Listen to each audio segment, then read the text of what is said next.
Hi మామ. సుందరకాండ.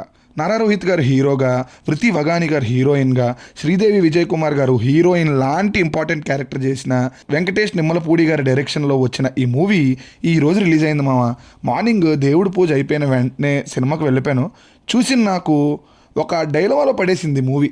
నచ్చిందా నచ్చలేదా చెప్పు అంటే నచ్చలేదని డెసిషన్కే ఫిక్స్ అయిపోతాం మామ. అన్నీ బాగుండి ఒక సినిమా నచ్చకపోవడం అనేది చాలా రేర్గా జరుగుతుంది మామ. అది ఈ మూవీ విషయంలోనే జరిగింది. చూడడానికి బాగుంది, విజువల్స్ బాగున్నాయి, సాంగ్స్ కూడా చూస్తున్నప్పుడు పాస్ అయిపోతాయి. యాక్టర్స్ కూడా వాళ్ళ పర్ఫార్మెన్స్ చాలా బాగానే చేశారు. శ్రీదేవి గారు స్క్రీన్ మీద చాలా బాగున్నారు. ఇప్పటికి కూడా హీరోయిన్గా హ్యాపీగా చేయొచ్చు అనే రేంజ్లో చూపించాడు డైరెక్టర్ అమ్మాయిని, ఆవిడ్ని. అయినా సినిమా నాకు నచ్చలేదు. ఇన్ని ప్లస్ పాయింట్స్ ఉన్న సినిమా ఎందుకు నచ్చలేదు అనేది ప్లస్ అండ్ మైనస్ పాయింట్స్లో డిస్కస్ చేద్దాం మామ. ముందుగా స్టోరీలోకి వెళ్తే నారా రోహిత్ గారు తనకు నచ్చే 5 క్వాలిటీస్ ఉన్న అమ్మాయిని పెళ్లి చేసుకోవాలని అనుకుంటారు. అలా అనుకోవడంతోనే ఆయనకి ఏజ్ కూడా పెరిగిపోతుంది. ఆ టైంలో ఆ క్వాలిటీస్ ఉన్న ఒక అమ్మాయి ఆయనకు కనిపిస్తుంది. ఆ అమ్మాయిని ప్రేమిస్తారు. ఈ కథలోకి వైష్ణవి అనే క్యారెక్టర్ ఎంటర్ అవుతుంది.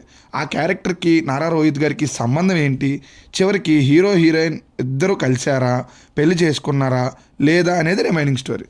సినిమా ప్లస్ పాయింట్స్లోకి వెళ్తే సత్య గారి కామెడీ మామ నాకు చాలా బాగా వర్కౌట్ అయింది.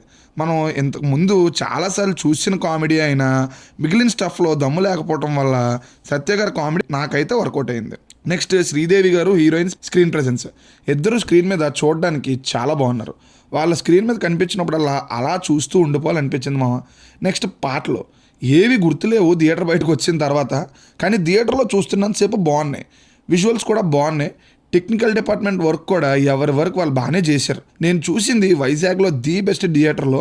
ఎందుకు ఈ మాట చెప్తున్నా అంటే కొన్ని సీన్స్లో డిఏ అస్సలు బాగాలేదు మామ.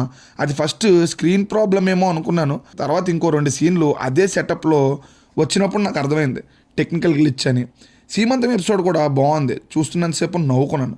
ఇంకా నెగిటివ్స్ విషయానికి వస్తే అన్నీ బాగానే ఉన్నాయన్నో నచ్చలేదు అంటున్నావు ఏంటి అని మీరు అడిగితే స్టోరీ మామ. మెయిన్ స్టోరీ విషయంలోనే డిస్కనెక్ట్ అయిపోయాను నేను. హీరో చిన్నప్పుడు ఒక అమ్మాయిని లవ్ చేయటం, కొన్ని పరిస్థితుల వల్ల వాళ్ళు కలవకపోవటం, పెద్ద అయ్యాక వేరే అమ్మాయిని లవ్ చేయటం, ఆ అమ్మాయి చిన్నప్పుడు లవ్ చేసిన అమ్మాయి వాళ్ళ కూతురే అవ్వటం. ఇది వినటానికే ఏదోలా ఉంది కదా, ఇంకా చూడటానికి ఎలా వర్కౌట్ అవుతుంది మామ. ఒక అమ్మాయిని మనం లవ్ చేస్తే ఆ రిలేషన్షిప్ బ్రేక్ అయినా ఆ అమ్మాయికి పుట్టే అమ్మాయి మనకేమవుతుంది అనేది కామెంట్లో మీరే చెప్పండి. అలాంటి పాయింట్ని స్క్రీన్ మీద చూపించాలి అనుకున్నప్పుడు తేడా కొట్టేసింది మామ నాకైతే.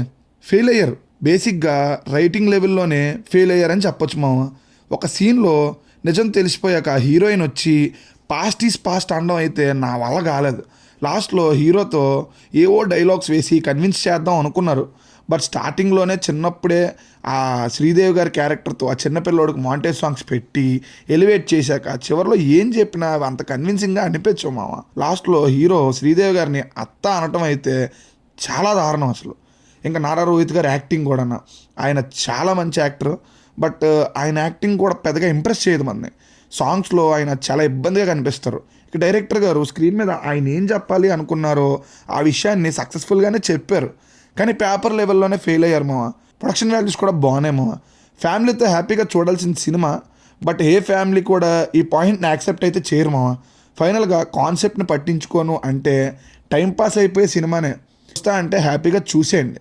కాన్సెప్ట్ ఇంపార్టెంట్ అంటే మాత్రం భరించడం చాలా కష్టమే. బట్ శ్రీదేవి గారు మాత్రం చూడడానికి చాలా బాగున్నారు స్క్రీన్ మీద. ఇంకో మంచి రివ్యూతో మళ్ళీ మేము ముందుకు వస్తాను మామ. బాయ్.